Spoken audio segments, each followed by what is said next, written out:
Moi,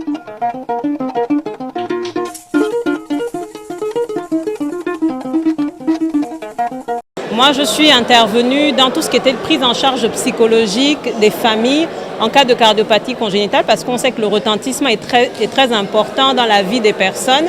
Et qui dit vie des personnes dit aussi de comment ils vont se sentir avec leur enfant, comment ça va se passer. C'est un peu dessus que j'ai expliqué comment nous on le faisait au niveau du CHU Mère Enfant et les propositions qui pourraient être faites pour que de manière systématique, il y ait une intégration du volet psychologique dans la prise en charge des cardiopathies congénitales.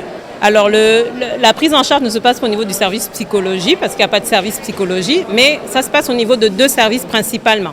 On va avoir le service des urgences d'abord pédiatriques où la plupart du temps, comme si vous avez suivi un peu les différentes interventions, les enfants arrivent dans des situations souvent de détresse qui entraînent que ils passent par les urgences. D'accord ? Une fois qu'on a réussi plus ou moins à les stabiliser aux urgences, là nous intervenons déjà pour le diagnostic qui est donné aux parents.